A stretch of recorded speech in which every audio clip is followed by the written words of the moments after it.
Hey there, this is Mark. In this video, we're going to take a look at advanced displays. In this scene, I have a character that has lighting on it. And if I scrub the timeline, I can see that I have a front character that doesn't have any of these changes. But working in a camera that shows everything from the node view might bog down my scene, as we've seen in a previous video. What I want to do is add a display but control things independently. I'm going to go to my Edit menu, Preferences, and if you have a Macintosh, go to File Preferences. And under the Advanced tab, I'm going to go turn on Advanced Display. Press OK.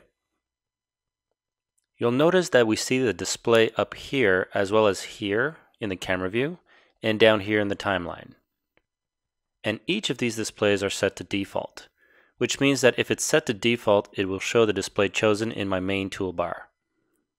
What I want to do is create a new display, and I can do that by going down to my node library and dragging in a display, or I can hit the shortcut in the node view, which is Control-Y on a PC or Command-Y on a Mac. Now I have one display showing everything and one connected solely to my female character here. So I'm going to switch this to my new display, Display 2, so that I isolate the female character. And what I can do now is that I can look up at Display 2, which is shown in the camera and the timeline, and then change the timeline to show a different display.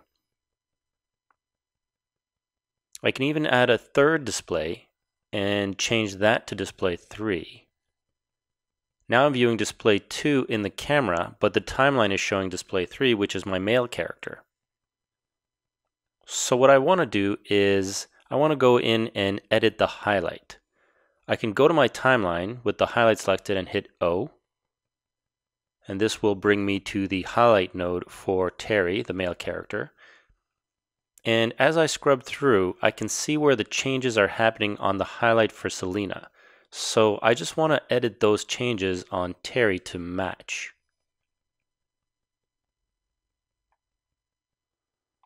So let's see here, I'm trying to find, there we go. It looks like on this frame it's off, so I'm going to set a keyframe. And if I scrub a little further, I can see that it's on at this frame, so I'm going to set another keyframe here.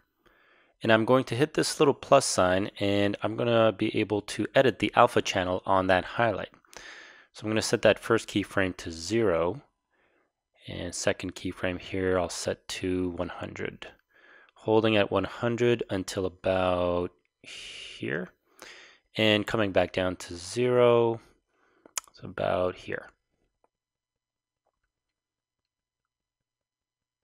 And these changes are happening on 2s.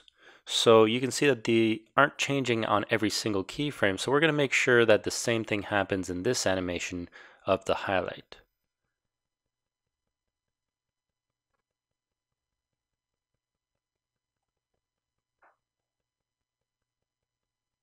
Okay, then I have to remove the motion tween, so I'll right click and set to stop motion keyframe. And I can now switch my main display to 3 to show my male character. And if I look over here and I scrub my timeline, I can see that the highlight is animating on and off. So this is an advantage to working with isolated displays in an advanced mode, so you can control and do things independently.